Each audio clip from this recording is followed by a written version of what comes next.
What is up, everybody? This is Chase, and welcome back to the Wellness Center podcast. Thank you for tuning in today to hear another amazing story of heartfelt resilience and triumph.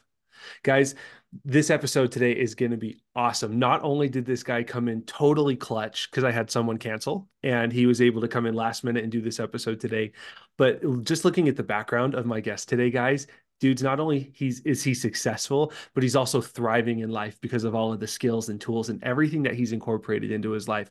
So I'm really, really honored to have him on, and I'm also just really grateful right off the bat because he's covering my butt here. So, everyone, as we're getting into the story, I have a couple of call to actions for you. First, I invite you to smash that subscribe button or that follow button or that download button, depending on which platform you're on. Understand that those downloads and those subscribes are helping grow the Wellness Center tribe. You're helping me, helping you, helping everyone else destigmatize mental health. So please make sure to smash that subscribe button. Make sure to hit that like button as well if you're on YouTube. And again, my second call to action for you guys, as always, I invite you to be thinking of someone that you know needs to hear this guy's message, and I invite you to share it with them. Not only is that going to be a personal touch to let that person know you love and care about them, but again, you're going to help grow the Wellness Center tribe that you're obviously a part of. So thank you so much for that. Guys, again, listen to the whole show. It's going to be awesome. It's going to be epic. There are going to be so many little pieces of gold nugget and so many pieces of truth in here. So I'm super pumped for this. So guys, without further ado, I am going to bring in my guest today. So just a few pieces of information about this guy, guys. So this guy, he's a former financial analyst at Goldman Sachs and Micron Technologies. He's a founder of something called the MUG, M-U-G Personal Branding, a digital marketing agency. He's featured in Forbes and CNBC for copywriting and marketing achievements. He is recognized as the ClickFunnels hacker for creating the $100 million sales funnel. He's the composer of ambient music and founder of the Mind Castle Music. He's dedicated to traveling, consulting, and creating, and he's a family-oriented, quality time person focusing on his wife and kids. So without further ado, we have the one and only David Feldman on the show. David, how are you doing today? It's gonna be a fine day today. I can see. It's gonna be a fine day today. I can see. Gonna be a fine day today for you and me. Hey Chase, thanks. That was a pretty amazing intro. I'm impressed with myself from hearing that intro. But thanks for having me on. I'm happy to be here. Happy to just share any experiences and any thoughts that I have, and hopefully maybe it can help somebody. And I'm just happy to be here. Dude, and I am so grateful you're here, man. Like I was saying, I had someone cancel on me literally Monday morning, and I got the email, and I was just like, for those not seeing, I'm like sucking in air and freaking out. And I was just like, I don't know what I'm going to do. I need this guest, right? And like literally, I said a quick prayer. I'm a religious guy. I said a quick prayer, and I was like, God, like, please help me figure this out. And then like, I had one person reach out to me, and then you reached out to me, and so I was like, okay, perfect. David Feldman's my guy. So I contacted you and I was like, all right, we got to make this happen. And out of nowhere, booking request, all the emails came in. So dude, you're an absolute champ. Thank you so much for being so prompt. Yeah, I'm just happy to be here. Love what you're doing. Just happy to be part of it. Dude, thank you, man. I appreciate that. Yeah, this is a fun journey. So, David, bro, just so like me and the followers can get to know you a little bit better, will you share just some of the cookie cutter answers as to who you are and what you're about? Yeah, for sure. So. I would say honestly, I'm a pretty regular guy. I just kind of do my thing. I have, my wife and my two kids. My son just graduated from high school, so he's getting ready to go out into the big wide world, and so that's exciting. We've been sad and happy about that. Um, I did, like you mentioned, I worked as a financial analyst for 13 years, had the opportunity to kind of be in that career and learn that. I graduated in finance and went on to you know, have a good career there. But I will say this, I wasn't really particularly fulfilled in that career. No shade on any of my coworkers or bosses or anything, but it just wasn't for me. I just didn't like being there. And so, back in, I guess it was 2014, we pretty much sold our house and I took our kids at the time. It was, they were, I don't know, like 6 and 8, I think, at the time. Mhm. And we just went to Europe and traveled around Europe for a while because the idea was like I need to find something that I can do. I was driving into work one day and I was just like, I can't do this anymore. This is not gonna work for me for the rest of my life. So Yeah. yeah, we did that, and that one decision really opened up a lot of doors, honestly, for where my future went. And it got me into copywriting because I started looking for ways to earn money online while I was traveling, and that's really how I landed in copywriting. And I guess I had a pretty natural talent there because it just kind of exploded, and I just kept working with more and more people and growing and growing, and it ultimately turned into a whole digital marketing agency, and we've helped lots of clients achieve a lot of amazing goals, which is really cool for me because I love to see, the people that I'm working with succeed. And yeah, like you said, that one, the one client that I had, it's been pretty cool. Like some of them have reached some incredibly amazing, milestones, helped them make millions and millions and millions of dollars, which is fun. And then, but beyond that, then I've also just had the opportunity to do a lot of other things because of that. So, I love to hang out with my family. I love the fact that I work from home now. I spend so much time with my wife. We go out to lunch practically every day. We hang out every day, all day, and we love it. And I kind of joke around and say, like, I'm like the fact that I do what I do right now is like I'm sort of living my retirement right now because I don't have to wait till I'm 65. So, just a lot of things like that. And then my music kind of came into it, which is a cool thing that I've been doing a lot lately is just composing ambient music. I took 9 years of piano growing up. I play the guitar. I wouldn't say that I'm necessarily a huge musician, but I have a musical background and the ambient music was like the perfect fit for me because I use it a lot for deep focus, for sleeping, for relaxation, just anything like that. And I listened to it a lot. And then I was like, geez, I can do this myself. So yeah, I don't know. That was kind of a quick background. That's kind of who I am, where I'm at right now, what I'm doing. Dude, that's super cool, man. And I love that you're talking about the musical background. I feel like a lot of people, especially kind of in our generation, grew up playing piano and playing guitar and doing those kind of things. Was that the piano that you played? Was that kind of like your mom forced you into it and kind of kept you up to pace there, or was that like a self-propelled hobby of yours? That's a great question because my mom, I remember my sister, I was probably, I don't know how old I was. It was probably third or fourth grade or something. My sister signed up for piano lessons and my mom was signing her up and she was getting all, oh, you're gonna go to your piano lessons and I was like, I want to play piano too. Like I want to sign up for lessons too. I kind of Hmm. wanted to tag along with my older sister. And so my mom was like, okay, yeah, sure, of course. So she put me in piano lessons and then I was in there for, I don't know, a couple months or something and I was like, oh geez, what did I do? You know, after Yep. after all the practicing, like the required practicing and so my mom kind of kept me in there. I did enjoy it, but I do remember thinking, man, I probably would have quit multiple times had my mom not like forced me to kind of stay. But yeah, I ended up taking 9 years of piano and um, I'm grateful for it. I think it taught, you know what? I think it taught me a lot. Honestly, like today, I can't even hardly play the piano very well. Like I can sort of, but I'm not very good at reading music anymore more. And so I can play a lot by ear and stuff like that, which is, I guess that's a talent. But um, I just think it taught me a lot of things. I just think being in music for 9 years just formulated my brain probably in a way that, only music can do, I think.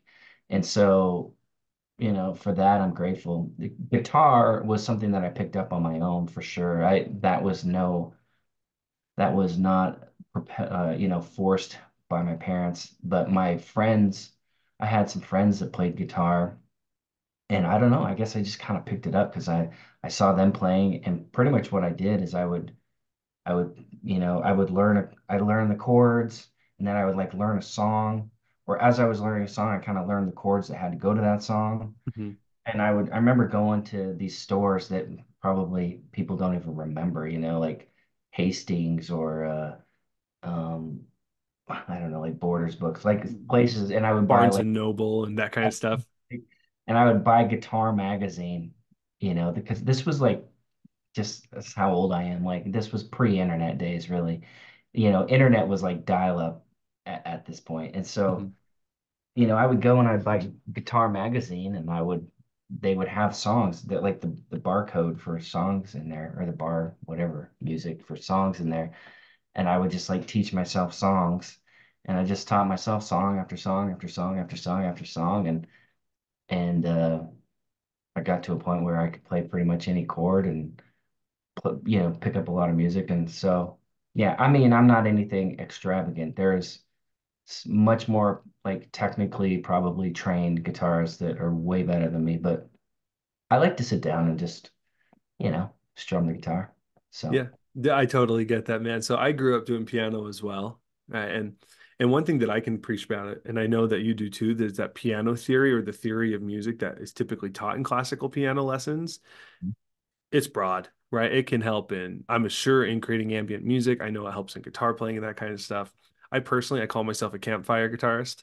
That's about that's my level, right? I get the four chords. Yeah, no, dude, that's really cool, man. I really appreciate all of that, and I love the self-propelled. So obviously you've been driven for a long time. yeah, no, I was having a discussion about this with a friend literally earlier this morning. We were talking, and maybe this is something to explore a little bit as we Yeah, talk. But we were talking about how it's actually a business partner. We're pretty, we're pretty ambitious when it comes to business and like, yeah, you know, starting businesses, being entrepreneurial, making money. I would consider myself pretty ambitious in that aspect. But and I'm always going. I'm always going. I'm always driving. My brain's always thinking like, okay, what can I do next? Like, what can I? It's almost like it's never resting, which in and of itself is kind of maybe not the best thing. But the point is, we were having a discussion this morning where we were kind of talking about like, there's some people out there that they just wake up, they have like, maybe a job that wouldn't be considered you know, prestigious, mhm, whatever. They go to some warehouse or manufacturing plant and they, stick stickers on a box for 8 hours or something. They go home, they live in a small but comfortable house, and they're just happy. They just live. They don't really have any aspirations to be much anything more, and or they're just living their life, doing their thing, and they enjoy their time off, and then they work and they like uh I was like sometimes we were saying like sometimes I'm envious of those people. Like I right. don't know, like my brain doesn't work that way. I don't think I could ever be that person, but like sometimes I want to be that person. Sometimes I'm like, man, I wish I could just like relax and um just not just be satisfied, which I should say I think I try to be satisfied. So like I'm trying to be satisfied with what I have, but like I don't know, there's something about that. And I'll go one a little bit more with this story Yeah, because yeah.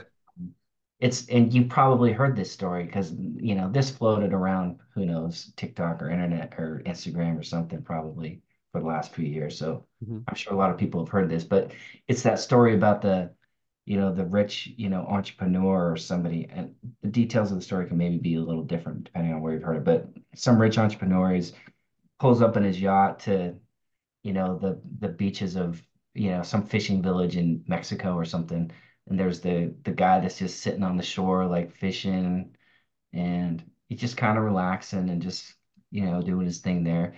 And then he's got his fishing boat, and the rich guy's like, hey man, like did you know like if you like got an extra boat, like you could get twice as many fish. And the guy's like, okay, well, yeah, well then what would I do? And he's like, then you could start hiring people and build an even bigger fleet. And he's like, okay, well, then what would I do? It's like, well, then you could like, franchise your thing and get even bigger and buy like another business and like start, diversifying out into even more businesses. You're like, oh, cool, and then what would I do? And he's like, well, then you would start investing all your money and invest in real estate, and then you become like a super millionaire and you'd have a yacht like me. And he's like, okay, cool. And then what would I do? He's like, well, then I don't know. I guess once you've done that, you just kind of find a nice place on the beach and relax and like enjoy life. And he's like, well, isn't that what I'm doing right now? He's like, why would I go through the whole circle if I can just do that right now?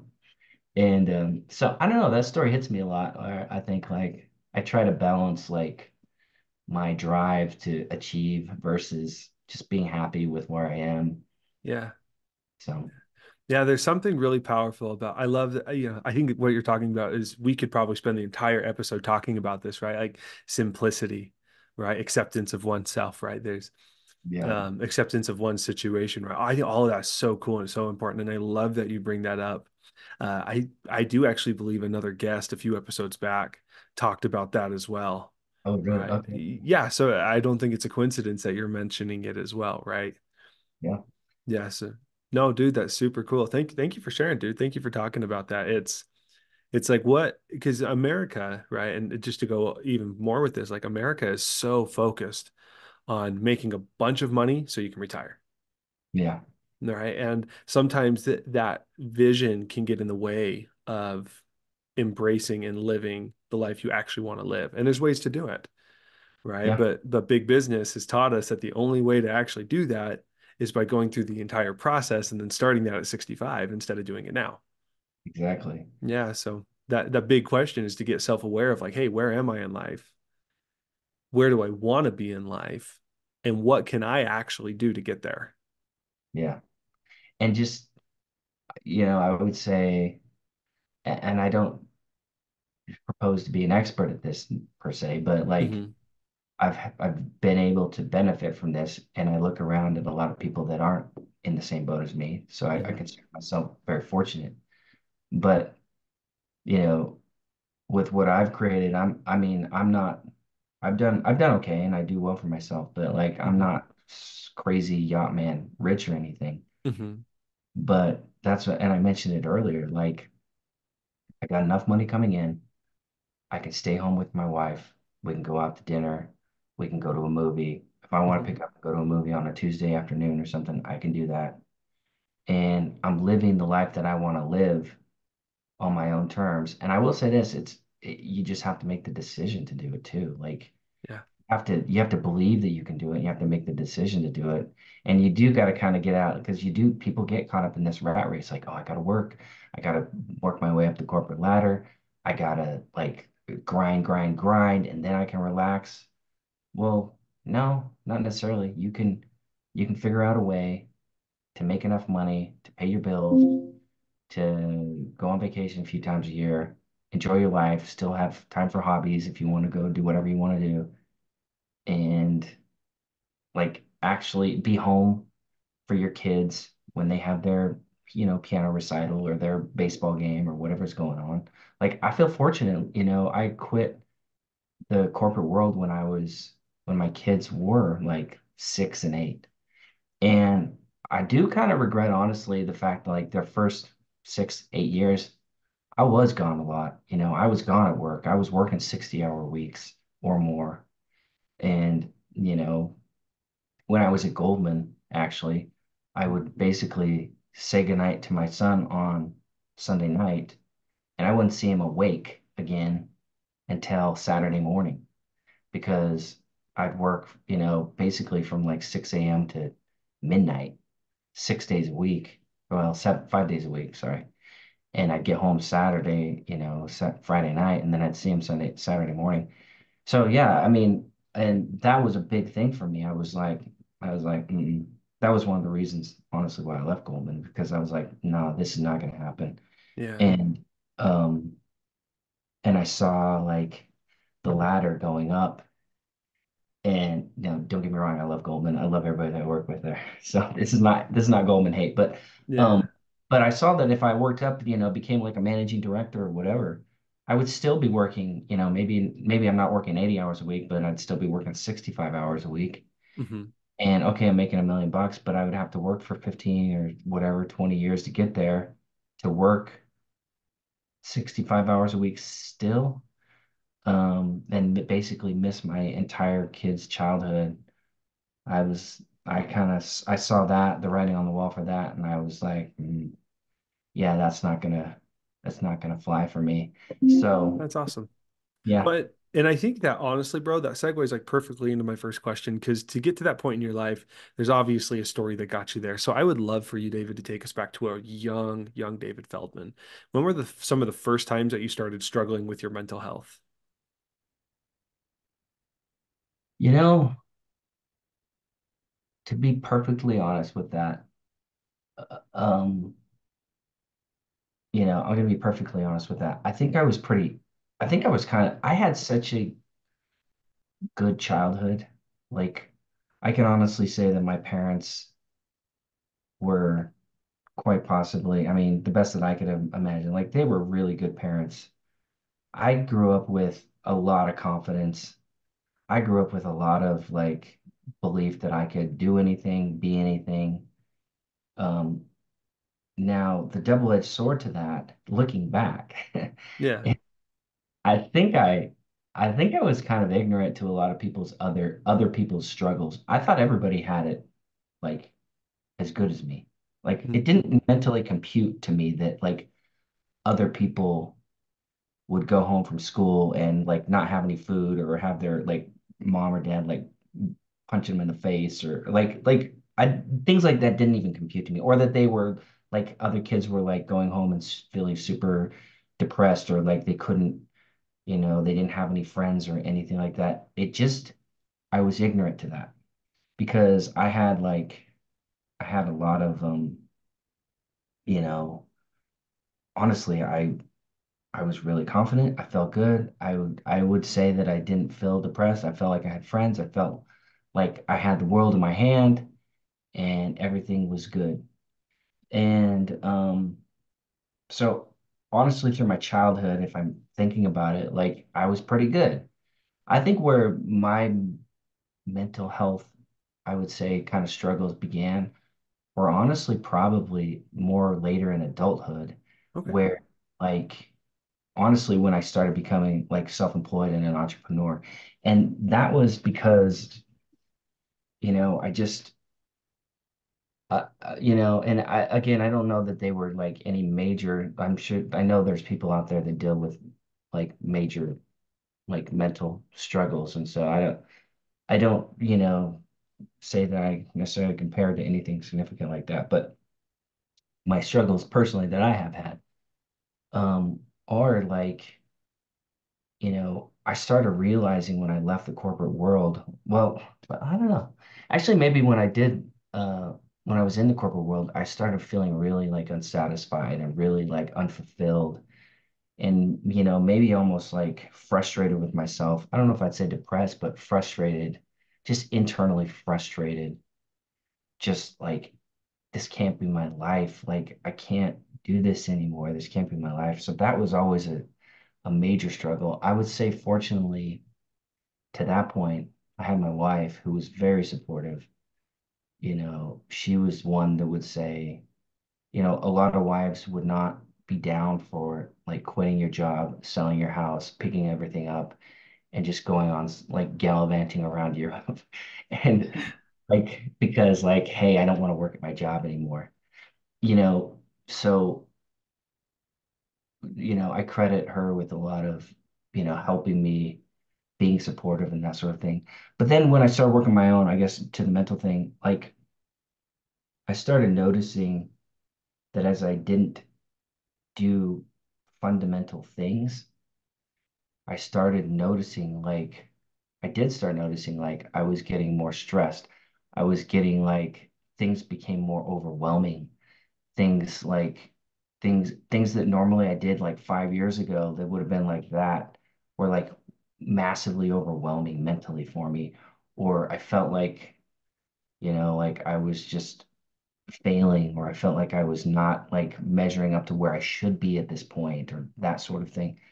And and even my health like started gaining weight, started, getting out of shape, started, just or mental and physical, just not feeling well from, I would say, like the stress of entrepreneurship. But it was the other things that I'm referring to. Like I think I was my office had no windows. I didn't have a commute anymore, so I didn't really have. I walked like across the hall, So I didn't get out and exercise. I wasn't exercising at all. I didn't have a schedule at all. I didn't stay organized necessarily at all. I wasn't interacting with nearly as many people every day. And this sort of like sedentary isolation, uh, I'm not gonna lie, it like started taking a toll on my mental health. Like I started feeling like depressed or like anxiety and that sort of thing. And so I started thinking like, okay, I got to put things in place here. Like, I got to make sure I go out and take a walk every day. I got to make sure that I get up at the same time every day. I got to make sure that I organize, I have like a morning routine and that sort of thing. I got to make sure that I have, you know, my sunlight. I got to make sure that I am in a room where there's a window, like little Yeah. things that I didn't pay attention to before because, like I said, I was young. Everything, the world was good, Right. everything was good. And I didn't think any of this other stuff would affect me. And Yeah. then got into this mode, this groove where like there was no exercise, no interaction, no sun, no, lots of stress from work. And Yeah. I was like, I woke up when, my health started declining and I was like, what is going on? And then, and it was kind of new to me. It was all, and honestly kind of took me off guard. I was like, this isn't me. Like, what the heck? What's going on here? Hmm. Um, but yeah, so I would say that's probably my initial, you know, Yeah, you're kind of part of, your yeah, that's awesome. Dude, thank you for being willing to share that stuff. And I think it's so important to honor that like every person has a different story, right? Every person has a different journey that they're on. And I love that you just so shamelessly own yours. So congrats to you, by the way, for being able to step into the arena and share that kind of stuff, man. Um, so with your depression and anxiety, just to kind of dig a little bit there, did that ever turn into suicidal ideation? for me, no, I never had that problem, honestly, Okay, good. uh, That's really good to hear. thankfully. Yeah, thank heaven. Um, Seriously, it's a suicide's a huge epidemic. yeah. Absolutely huge. With your relationships, right? With when you were not really like taking care of yourself, you weren't working out, you were in that dark room. Do you feel like your relationship suffered that time as well? I would say yeah. I would say generally speaking, yeah, because as you become more frustrated, as I became more frustrated with like whatever was happening or just my health wasn't there, I couldn't, I didn't have the energy to like go out or do things, or be as jovial. So yeah, I mean, or you kind of feel like you're putting on a show, honestly. Like it's like, oh yeah, oh yeah, yeah, yeah, yeah. You go out to a party and you're having fun with friends and you come home, you're like, oh my word, what am I gonna do? I can't like tomorrow's so overwhelming. How am I gonna do this? Yeah. I guess I'll just go to bed and try and get some rest. But yeah, I mean, I don't know. I mean, I'm sure it did. Like I'm sure it did. Yeah, that makes sense. And I can totally empathize with like putting on the mask of like, I'm fine, life's good, I got this. Right, no Yeah, big deal. I'm just gonna put on my workman, like my worker mask. I'm gonna go and make sure the work gets done. So yeah. yeah, I can totally again I empathize with you on that, bro. So the next question I have for you, dude, your hero's journey. So take us through this extreme moment or pivotal trial that you've had in your life. So, like honestly, I think to that. to what I talked about earlier is really where maybe the most struggle came in. And I think that's where I would start. So, Yeah, let's talk about it. and actually back to your point about suicide too, really quick. Yeah, of course. Uh, you know, that's like I feel like I've had an awakening a little bit, not only internal, like not only for myself, Hmm. like my own struggles, but also as I've grown up, I'm starting to see other people around me struggle. And I Hmm. feel, and also with the help of my wife, because she's amazing at this, meaning like she can empathize with people and she can like, she's taught me to like be aware of people. Yeah, yeah, I wasn't before.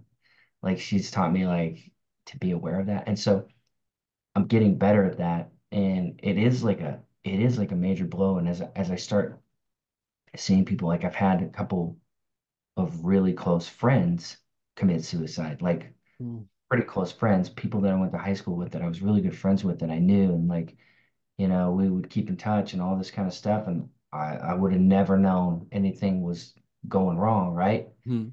And, then I get the news like that they committed suicide, and I'm like, what the heck? And so, and that opened, Yeah. to my, what I was saying earlier about how when I was a kid, I was just ignorant. I just thought everybody was doing fine. And all these experiences over time have taught me my own experiences, but then, and also I would say the coaching of my wife a little bit, and then um, th- just these adult experiences that I'm seeing my friends go through.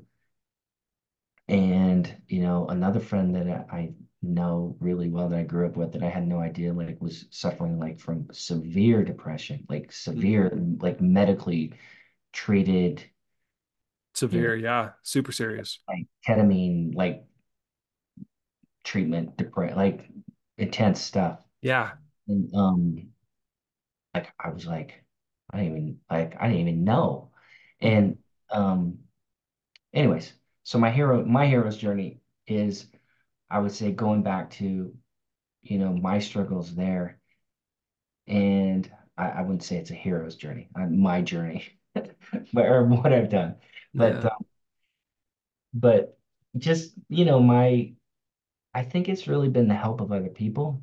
Like I would have to say it's the help of my wife. Like I was open to mainly my wife, um, because I would tell her like how I was feeling. I would tell her how I was thinking, and she would be like, okay, well, well, this is what you're gonna do. Like this is what we're gonna do. You're gonna, you know, we're gonna move you into an office where there's light. We're gonna, sometimes I would struggle or I would fight back, against these things. Like she'd be like, you're gonna get up every morning and like go to the gym, work out. And I'd be like, no, I don't want to. I'm not gonna do. I get that. I get that. And she's like, no, you need to, and you're going to. And I'm like, that's not even gonna help, that's not even gonna do anything. And, but like I would say opening up to somebody like that, for me, I was fortunate enough to have my wife. I don't know if other people have that type of relationship, or maybe they're not married, whatever their situation is. Maybe if it's a good friend, maybe if it's a therapist or somebody, I don't know. But having somebody there, I would say to kind of like be able to help you through it. I would say like talking through, like, hey, I'm feeling this way. This is how, you know, this is like whatever. Like you're asking me to take out the garbage and I'm like, I can't do one more thing. Like that to me, I've been working all day and like taking out the garbage, I'm like, it seems like you're asking me to climb Mount Everest or something. Like I can't. Yeah. And, so, to that, maybe I would say it was working step by step, it didn't like just disappear overnight. I think I'm in a pretty good place now, but like, you know, it doesn't just disappear overnight. It was just kind of like little changes, like taking more walks, eating better, eating Hmm. better food, not eating as much junk food, exercising, being open with my wife, talking through things, uh, like just these little tiny steps that just kind of, just like I think going down, Hmm. are little tiny steps like, oh, I don't have to, I don't have to go to a job, so I don't really see any people as much anymore. Or, oh, I don't have to like, I'm at home and so I can eat whenever I want. I don't have like a defined like lunch break or whatever, so I can snack all the time or something like, or, I'm not like taking care of my like mental health, like meaning like I'm not like I'm sitting in this anxiety and this stress because instead of just like taking 2 minutes to like write a list and like put it down and Yeah.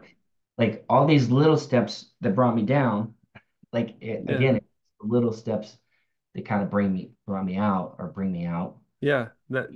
Oh, dude, that makes total sense. So I call those 1% shifts, right? Whether they're a healthy 1% shift or a negative 1% shift. Like I said, they're just really small adjustments that just compound over time. Yeah. And so, dude, I would love, so, you get to this point, you've made some unhealthy steps and shifts, and you're feeling these emotions and stuff. What were some of these skills, these 1% shifts that you made that were healthy, and how have they evolved up to this point in your life? Um, okay. Like You, I know you talked about like working out and being in a room with light. Like what was working out like for you like when you started the process, right? And then like what are you doing now?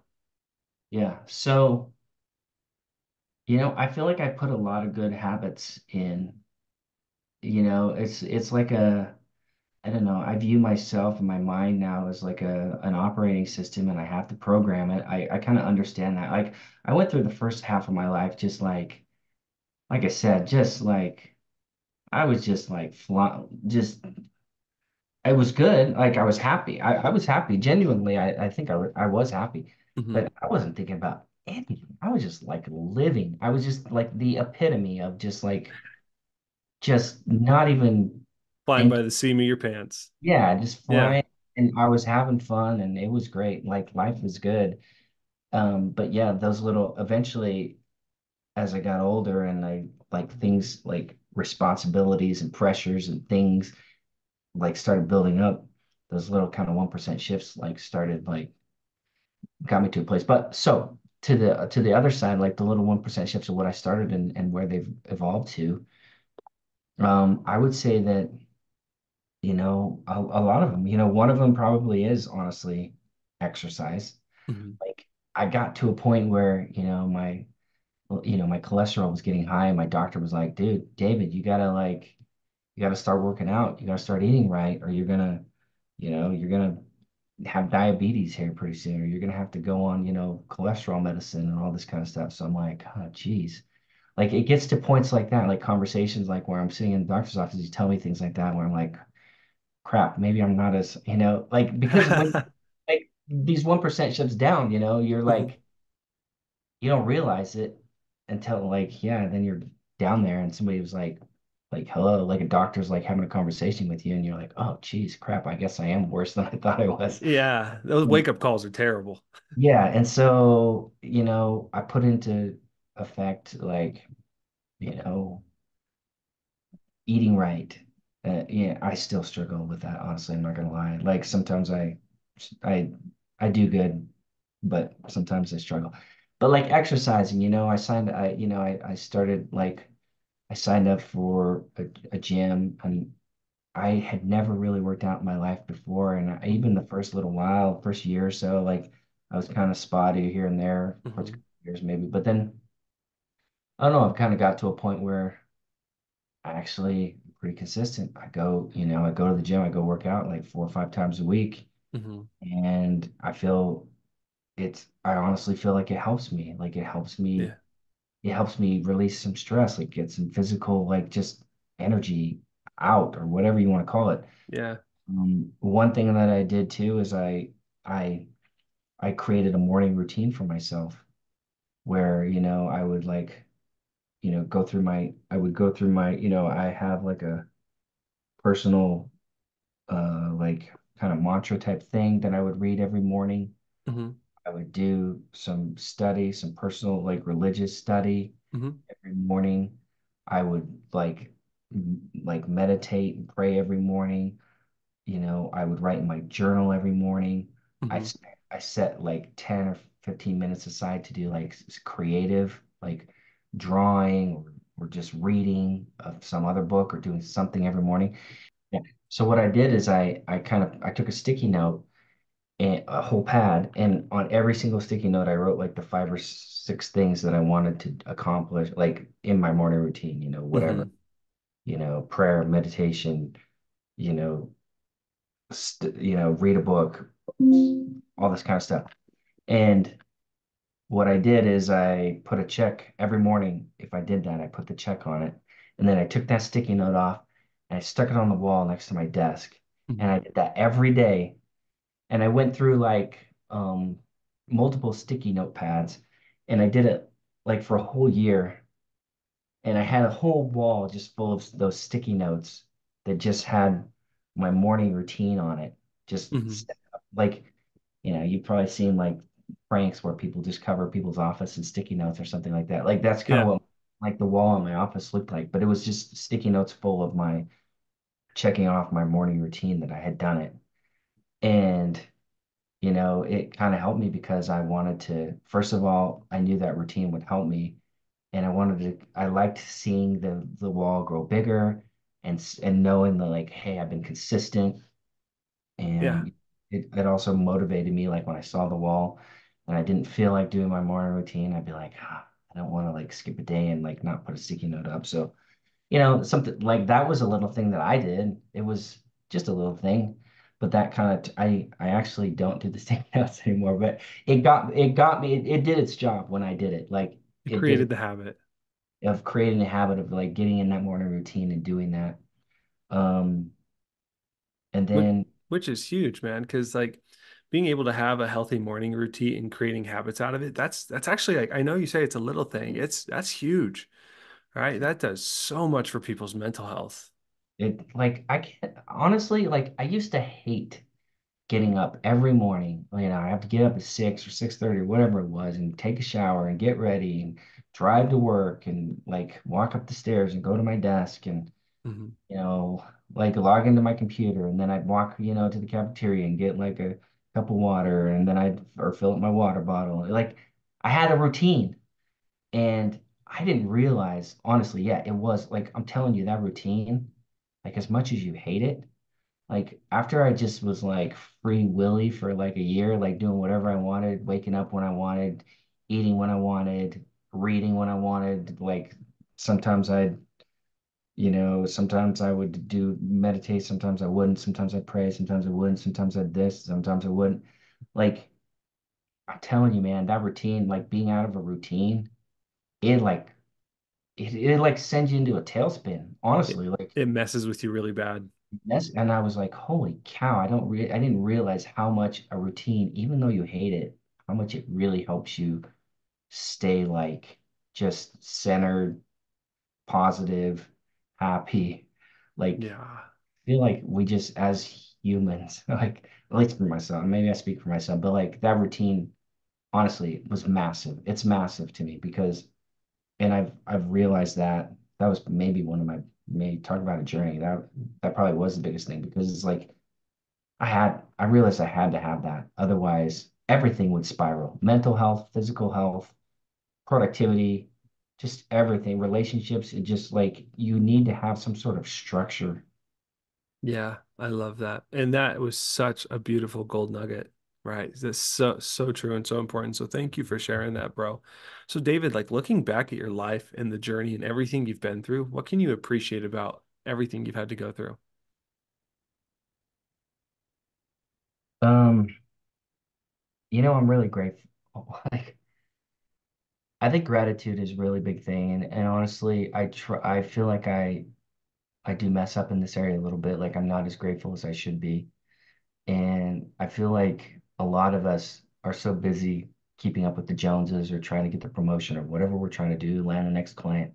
And I get caught in that trap a lot myself that I don't take the time to be grateful for what I have because sometimes I get so fixated on, and we talked about this earlier in the conversation, like it's just me and my buddy, like we're mindset, just always achieving, always going. Like I gotta be a millionaire. I gotta be this. I gotta be a multimillionaire.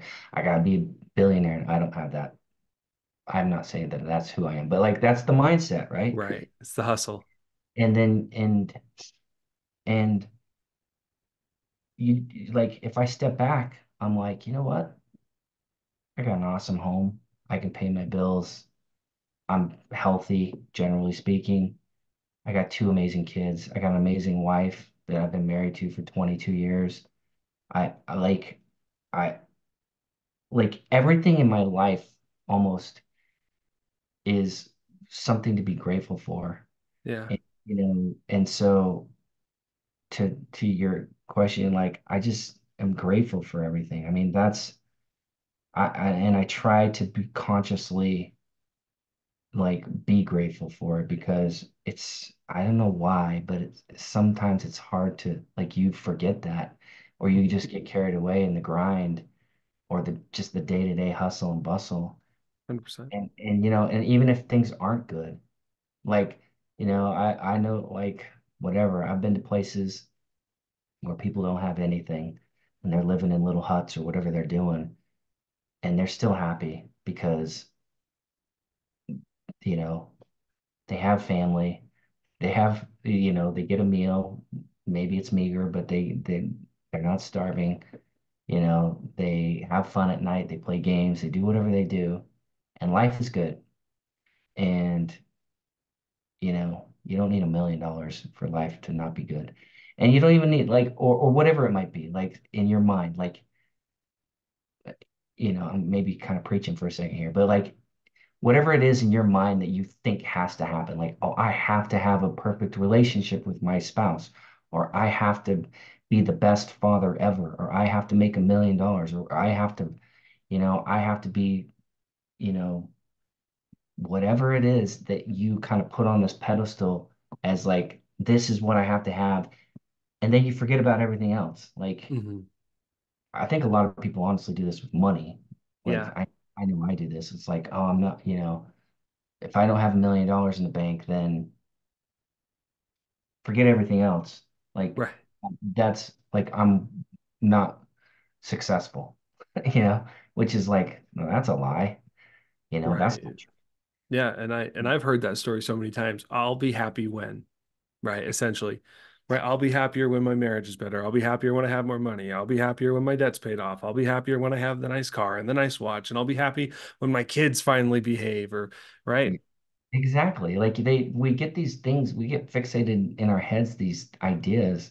For some of it's money. Like, the one that I honestly, like, I just speak for myself, like, the one that I struggle with is, like, a lot of times, like, whatever, I'm not making as much money as I think I should be making. Hmm. And I complain to my wife, like, "Oh, I gotta be doing this, I gotta be doing," and she's like, no, like, come on, like, you make enough money, you have amazing this, amazing this, amazing this, amazing this. You are successful. And I'm like, no, I'm not, because I haven't reached this level. No, like, Yeah. it Yeah. could be flipped for anybody else. Like, it could be flipped for somebody that's got $1 billion and they don't think they're successful because they don't have a happy marriage. And so it's like, you just, like, like, Right. so they could be like, well, I'm successful in these areas. So you just have to, I don't know, not fixate on the one thing that maybe you're not successful at that one or two things, but generally speaking, I think most of us can probably take an inventory and have a lot of things to be grateful for. I totally agree with you, David. So true. Such great advice. Thank you or such great appreciation. And you even answered my last question too, which is advice for those getting into the realm of mental health, right? Just be grateful. Yeah, You have something to be grateful for. Find what you have to be grateful for and use that. So David, dude, thank you so much for coming on and answering my 5 questions. I know that when we initially spoke, you talked a lot about like some of the ambient music and the stuff you're doing in that realm. I'd love to know more. And I know the guests here would love to know more about that. So tell us a little bit about like what got you into creating ambient music? Where is your ambient music? What's that kind of like for you? Yeah, we'd love to hear a little bit more. yeah, no, thank you. I would love to talk about it. I love my dream is to, like, for my ambient music to, like, reach as many people as possible. Yeah. Um, so you know my background. Like, I was a financial analyst for 13 Mhm. years. I've been running my own marketing and branding company for the last, I guess, 8 or 8+ years, Mhm. employed. And so one of the, my marketing agency really is mainly centered around copywriting. And, Mhm. just because I get a lot of people, I'll just put this out there because I get a lot of people that sometimes get confused. But copy, or like writing copy. So, when you write content or any sort of, like, public facing kind of content or marketing content, that's called copy. And so copywriters are people that write promotional material. So it's not copyright like an IP attorney that's, like, copywriting or protecting stuff. So I get people that ask me that. But anyways, copywriting has been my business. It's been my where I really kind of made my name and made my career, at least over the last 8 years. And So what that means is I spend a lot of time sitting in front of a monitor and a keyboard, like typing. And I started listening to ambient music because I couldn't really listen to the radio. I didn't like the distractions of the radio, even the words in the music. But Yeah. then on top of that, like DJs coming in and out or commercials or just different things, it was always distracting. And I really needed to like focus, like get in a really focused mental state to like Yeah. write some of these jobs. And so I started listening to ambient music. I started just going on YouTube and I'd Google like ambient music or deep focus music or something like that. And I would listen to whatever music came up. And as I started doing this, I thought to myself, as I did that for like a year or so. And then I don't know, eventually the idea came to me. I was like, I could write my own music, you know. I've kind of talked how I'm musical. I'm like, Hmm. I should compose my own music. And so I started just creating my own music. I started creating my own ambient music, and then I was like, after I created a few songs, I was like, hey, you know, maybe I should put this on YouTube too. You know, other people are doing it, I can do it too, and you know, maybe people will like my music.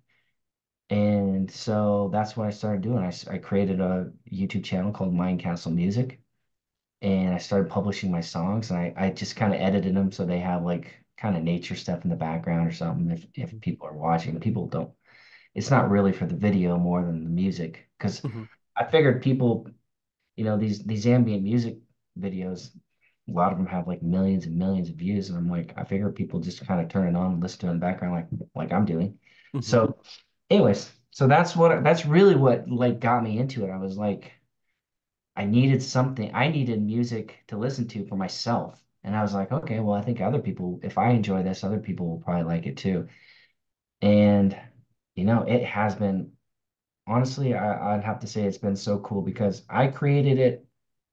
You know, I tell myself like, yeah, I think everything happens for a reason, but I kind of tell myself I just created it for fun and just kind of start putting it out there.